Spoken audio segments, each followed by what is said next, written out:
In this world of technology, things are ever changing, rearranging. You need someone to help you out. I know someone who can. Come and take a journey with me as we go through the land of technology. You'll never be alone. You'll be with Paul Amadeus Lane in the Tech Zone. Welcome back to the Tech Zone. Paul Amadeus Lane. Yeah, second segment of the show. If you missed the first segment, I talked about giblets, or as we found out the correct pronunciation of it, giblets. We talked about collard greens, or as we learned the correct pronunciation, collard greens. We talked about that at the beginning of the show. Why do we talk about it? I have no idea, but sometimes these random things pop up in my mind, and I want to share them with you because you probably go through the same thing, right? You're sitting around doing things, and these random thoughts pop in your mind of childhood things that you used to eat, or moms used to throw down, or whatever it is. You know what I'm talking about. Remember, you can connect with me, PaulAmadeusLane.com. This is ABC News Radio. You're checking this out on live stream, YouTube, all the other formats. Thank you. We're going to talk about esports. Now, one thing about esports that you want to make sure that you are aware of: people are making gajillions of dollars when it comes to esports. You may have checked out some of my old interviews that I did at E3 talking to different companies out there that sponsor esport teams and the money that they make. Some esports athletes make 7-figure incomes, maybe even 8 when it comes to being a part of the video gaming profession now. Gone are the days where people just played video games for fun. They're actually getting paid for it. And my next guest is going to talk about not only esports, but her journey when it comes to gaming. And I'm sure you are going to enjoy this conversation. Now, I teased this in the beginning of the show, and I told you I would get her on the show. You guys didn't believe me. And joining me right now, the one, the only Erin Ashley Simon. You know her on Cheddar Sports. You see her a lot on Cheddar. Esports, she does a lot. Erin, what's going on? How are you? I'm good. Thank you so much for having me on your platform. It was really great for us to have you on ours, and how you talked about accessibility in gaming, because that's definitely a conversation that we need to continue to have moving forward. Well, Ashley, thank you so much. It's my pleasure to have you on, because right after I was on your show, I was like, I got to get Ashley on, because just your input when it comes to esports and gaming in general is just an amazing story. And before we delve into esports and everything, let's talk about, Ashley, just your love of video games and what got you playing games. Oh man. Okay. So what got me playing games is that, I guess let's even take a little step back. So my stepdad, actually, he's pretty much raised me for most of my life. We moved into his house when I was in 3rd grade. And so he's been like my father figure for all of my life. And he actually created one of the early video games for PC. So already for him to have that, and then plus my mom is a huge techie too. So my parents always embraced technology and technological advancements. And so when my brother and I got into video games, and it was him first because he's older, he started playing on Sega Genesis. And when I was around, so I was like, maybe I was fairly young when I was around, like 2-3 years old. And I used to watch him play Sonic the Hedgehog all the time. And I always wanted to do what my brother did. I was like, hey, can I play? But then over time, I just started to grow a love and passion for video gaming, to the point where literally every Christmas we would either ask for a video game or a video game console. We've owned everything from PS1 to Xbox 360, Xbox One, GameCube, Game Boys, color and black and white. And it just was always something that my parents thought was a passion that we can build on. Because my parents always wanted us to be Renaissance kids, right? Having different interests in different things. And so they never saw it as a waste of time. They always saw it as, oh, hey, maybe this can turn into something. Or maybe she'll be interested in design or video game design or, computer science or anything like that. So that's pretty much how I got my passion for video gaming. And then over time, too, it's been kind of like my quote unquote escape.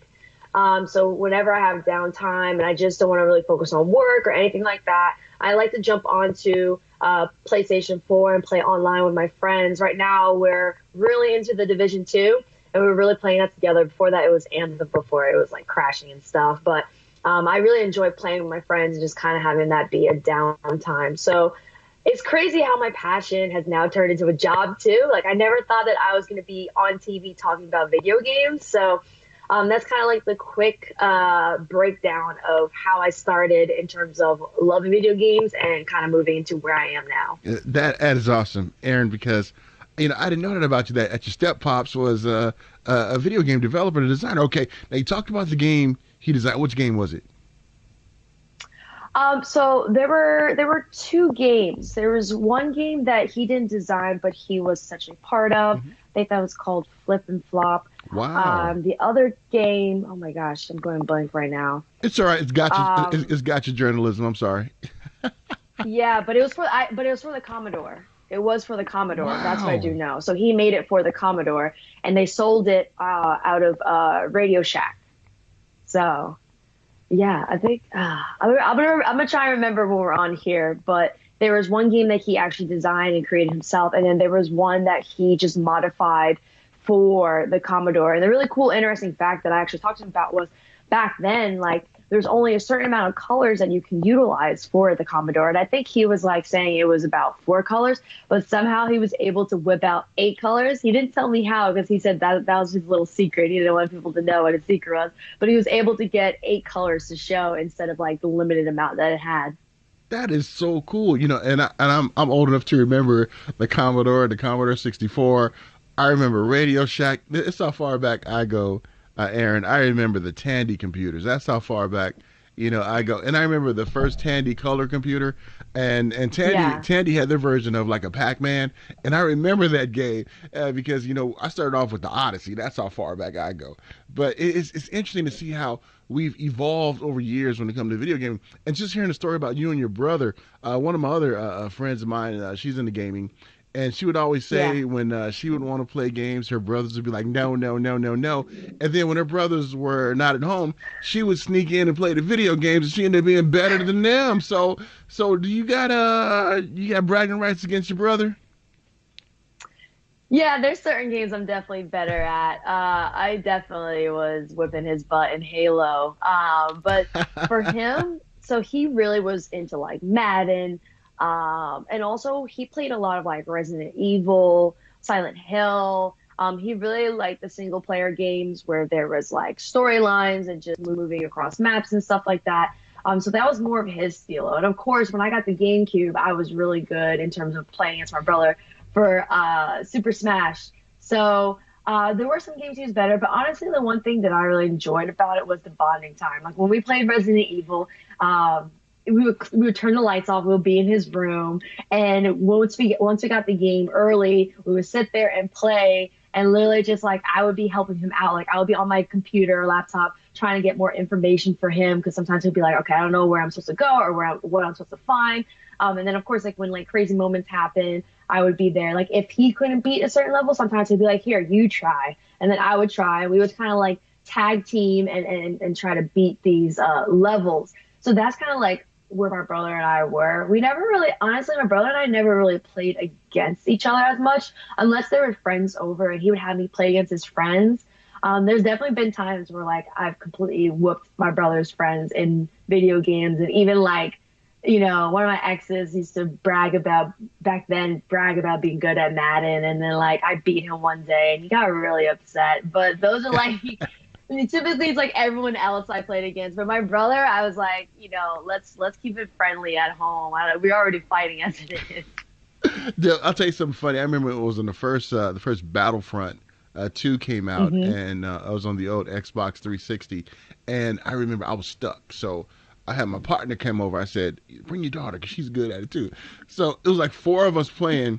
And his daughter was like killing everything, and she got us to get to the next level and everything. So she and I still have a laugh about that. That was about maybe 12, 13 years ago. But it's just camaraderie when it comes to gaming, and the diversity that gaming allows for all people from colors, genders, to play games. Just the social aspect is truly amazing because when I was growing up, there was just a stereotype that only guys played video games. And I remember in school when girls found out that we played video games, oh, you're wasting your time, blah, blah, blah, blah, blah.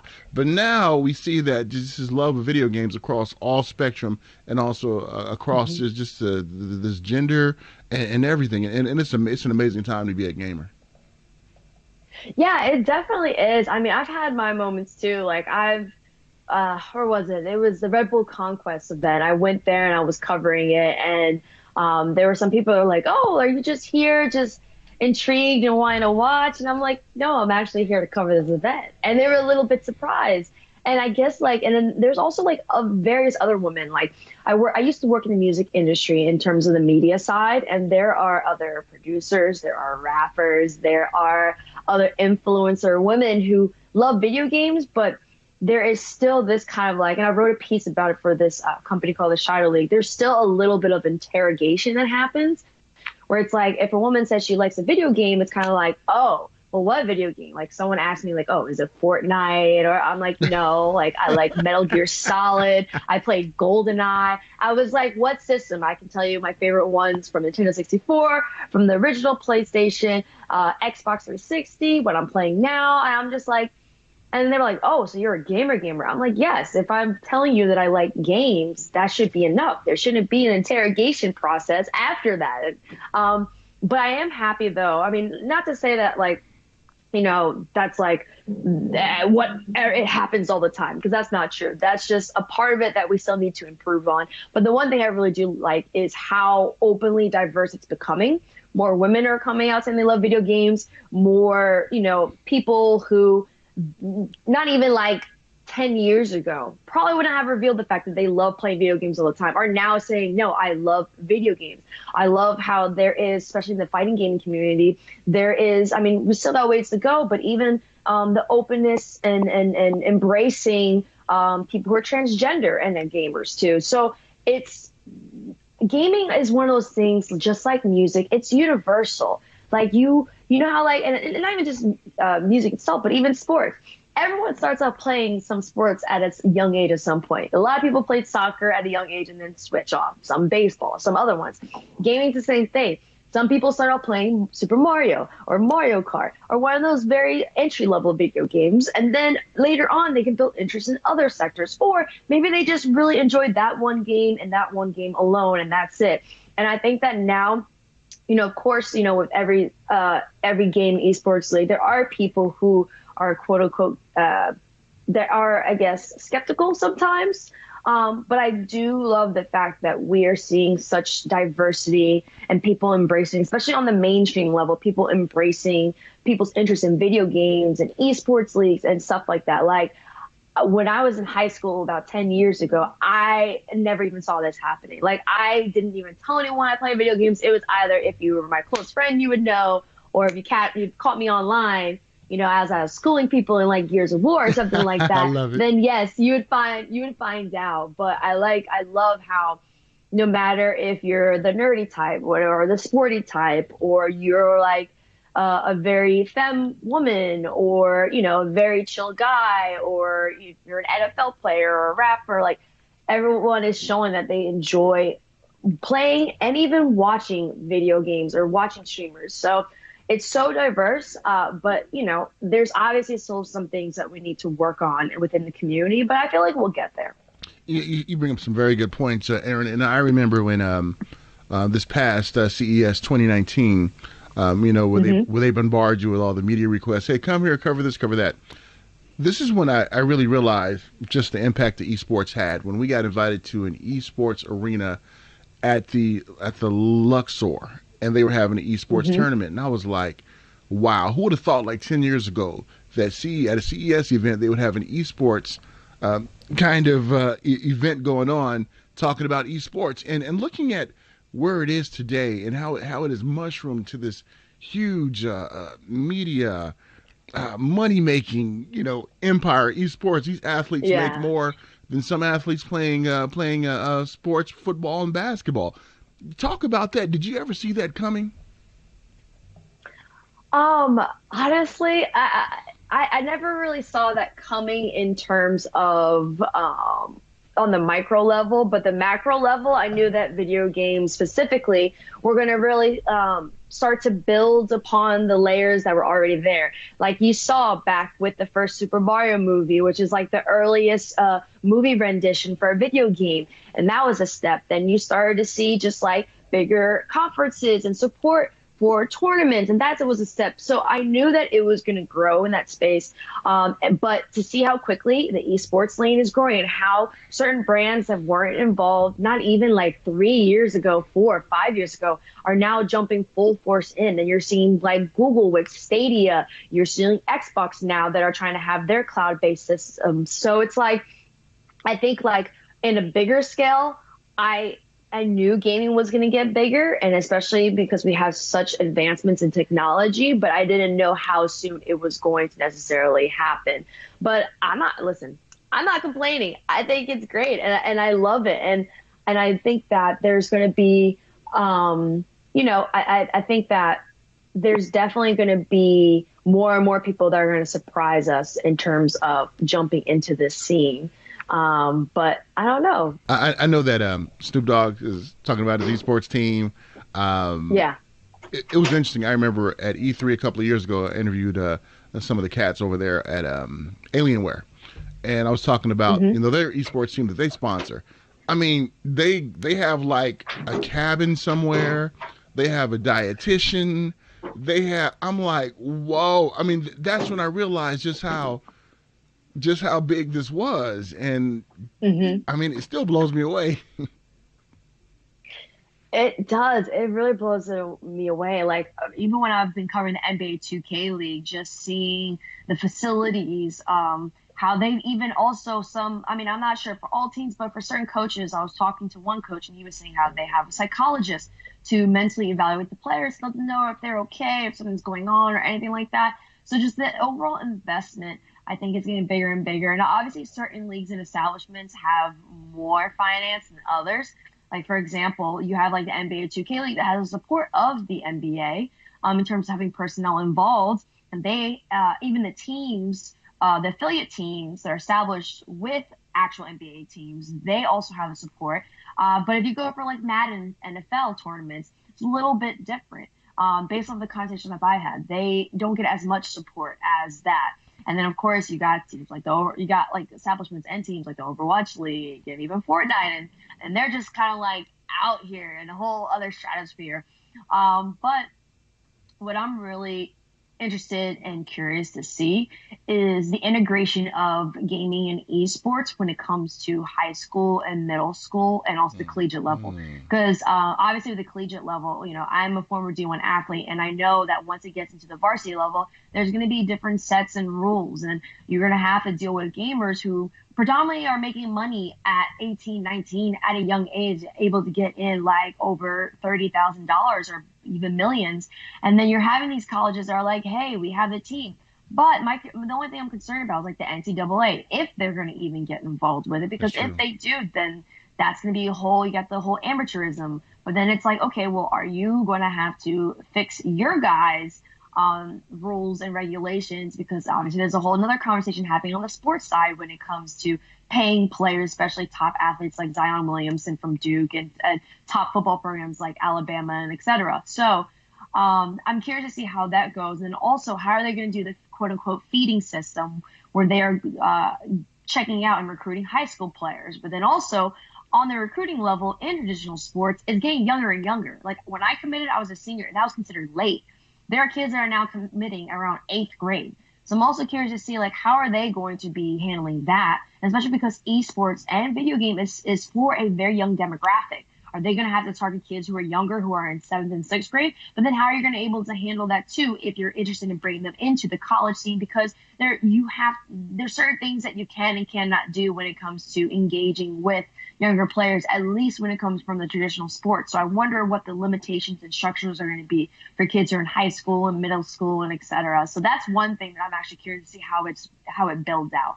Yeah, who would have thought we would have a conversation like that, right? With video gaming and esports, that now, and on a personal level, did it hurt you to say Duke being a Wildcat? Didn't hurt you to say that, right? Oh, no, it didn't. I Okay. mean, honestly, I tell people all the time, like, yeah, I don't like Duke, but honestly, like the biggest rival for us is Louisville. But Duke, it's like for basketball. But for every sport, it's Louisville, and so you'll never catch me wearing any Louisville gear or anything like that. Absolutely not. But another thing too is I always tell people they can never like no matter what like how Kentucky does, especially since we're in March Madness right now. Doesn't matter how great or poor they do. You can never rain on my parade because I actually was at Kentucky when we won the national championship with Anthony Davis, Michael Kidd-Gilchrist, and the rest of them. So I actually know how it is to experience a championship while being at the actual school. So you can never take that away from me. There you go. Well, my hometown, Long Beach, California, not too far from LA.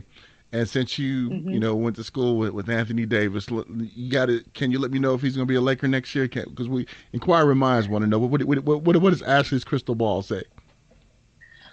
Honestly, I wouldn't be surprised. When it comes to the NBA is so interesting, right? Because there were people that didn't even think that LeBron was going to go over to the Lakers. They're like, no, there's no way he's going to do it. That he's over there. I think that now I mean, it's a different kind of NBA. And I mean, sometimes I like it and sometimes I don't. Like, I grew up watching like Patrick Ewing and even Kobe Bryant. And it's just a different league now. Like, Yeah. for me, I personally love it when players hate each other. Like, Oh, I don't want to play with him because I hate him. Because, like, that's what we saw with, like, the Pistons right. back in the day. Like, everyone hated the Pistons. And even Michael Jordan has credited them by saying, if it wasn't for the bad boys over the Pistons, that I wouldn't be the MJ that I am today. So that's the era as a kid that I grew up with my grandpa having me watch, and my mom is like, my family's from New York, so they're like Knicks fans and stuff. So, but like I said, I wouldn't be surprised if he goes because that's just kind of how the flow is for the NBA. Do I like it? Not necessarily. I want to see top players not wanting to team up and wanting to beat each other. But I mean, hey, it is what it is. I don't know. I hear you. I hear you. So you're not a fan of one's swapping jerseys at the end of the game?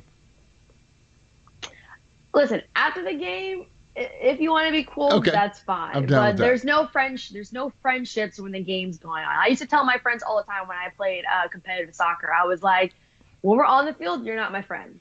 When we're off the field, yes, you are my friend. But don't talk to me like you're my friend when we're playing because it's a whole different Aaron that's playing. No, no, definitely. I hear you, and I apologize. I called you Ashley, your middle name, instead of Aaron when I asked you the question. So I'm sorry, That's Aaron. fine. Gosh, I need to work on that. But before I wrap this up and let you just go, that's what I wanted to ask you Yeah. too about esports and everything. Are there any trades that goes on with teams too, just like regular organized sports? Do teams like swap players and stuff too? So since I come from a more traditional based esports league, what I do know that is for some of the other leagues I've heard that there are like players are being released and switched very similar to how it is in traditional sports. For the NBA 2K League, they actually do have so they had the unretained player period time where each team could retain about two players.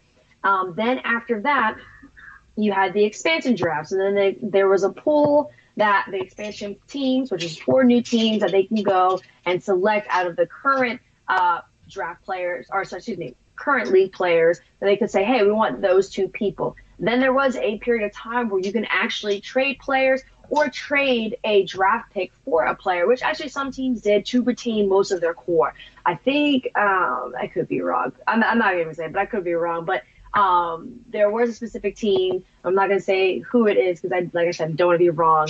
But there was a specific team that gave up a draft pick in order to retain their three or four core main players, because there were teams like Knicks Gaming that were able to hold at least four players, but they did lose their MVP and Nate Call. Then you also had, I think, also Blazer 5 Gaming also retained their core players, but then there are ones that are like Mavs Gaming where they just had like one. So they do have that kind of trade system that's very similar to what we see in NBA and et cetera, at least for the traditional sports based esports league. But I think for the other leagues, they from what I hear and what I know, they do kind of like send people off and either release them without anyone knowing, just kind of like, oh, this is news. This person got released. They put out an official statement. So there are similarities in those aspects that I've noticed, and I'm like, oh wow, there's so much synergy going on with esports and actual sports. That's true. Now, if you can like to see some kind of tweak when it comes to esports, what would that be? Now, I don't want to get you in trouble with all the esport heads out there, but is there anything out there that you would like to maybe see tweaked or changed? So I've actually had this conversation with even some of my coworkers. So there are some of the esports leagues that obviously are the biggest one, but they are the hardest to follow unless you play it yourself. Now, I don't know what the answer is, but I do know that if there are people who are just interested and intrigued, I guess we just got to figure out a way to kind of get them involved. Like I was telling them before, like Overwatch. Overwatch has never really been a game that I've played. Obviously, now that I am part of Cheddar Esports, I am doing my research, watching it more, and playing it. But initially, it was so hard for me to kind of understand what was going on because it was one of those games where you had to play it in order to understand it. I think that if we want esports to grow, obviously there are going to always be a core demographic that's going to be loyal because they play the games and they'll watch it all the time. But if we want it to get bigger, there has to be some capacity where there has to be a way for casual people to kind of like understand or grasp. I know that's one of the things that, I definitely try to do over here and the team tries to do over at Cheddar Esports is that, yes, we are credible within esports. We do talk about esports in the terminologies that those people who are into that scene understand. But we also try to find that kind of like synergy or try to find ways to explain certain things that if someone just happens to come by our show who's not knowledgeable about Overwatch League or CSGO or anything like that, that they can kind of have an understanding of certain things. I think that that's going to be something that the leagues will kind of have to start figuring out in some capacity. I mean, they could just be like, no, it's either you play, you love it and understand it, and that's it.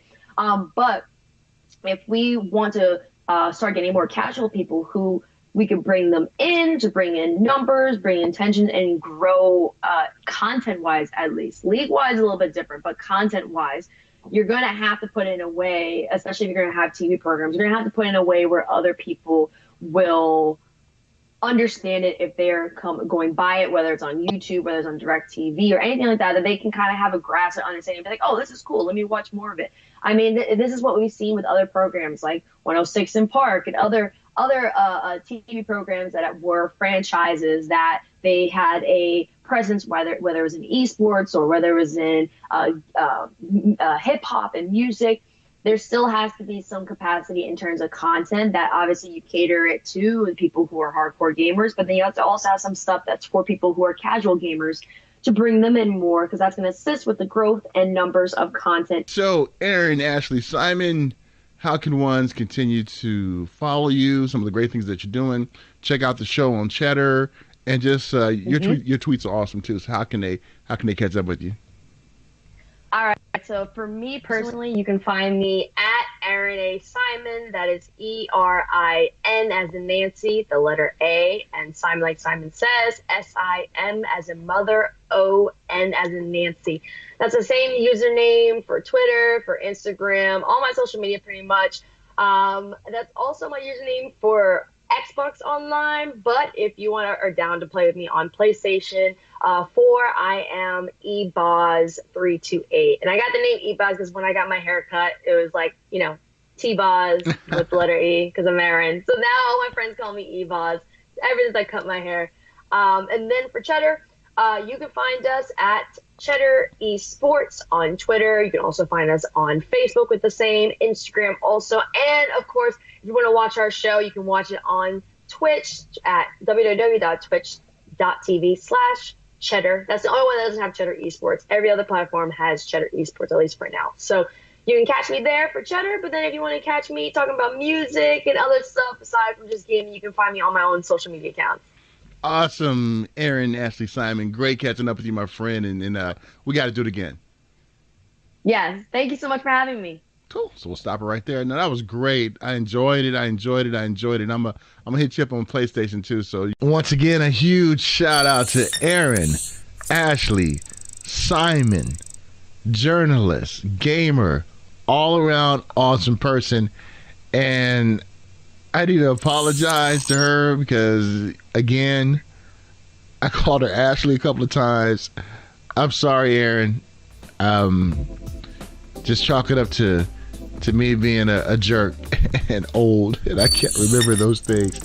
But I really, really enjoyed having her on and talking about gaming, esports, and she's just an awesome person. Make sure you check her out on Cheddar Esports.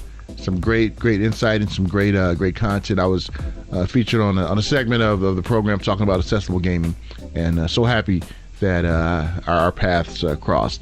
All right, when we get back, locking the technology inside your body, that it works good, that it works proficiently, and that we can stay as healthy as possible. We're going to talk about that next on the Tech Zone. Be back after these messages. In this world of technology, things are ever changing, rearranging. You need someone to help you out. I know someone who can. Come and take a journey with me as we go through the land of technology. You'll never be alone. You'll be with Paul Amadeus Lane in the Tech Zone.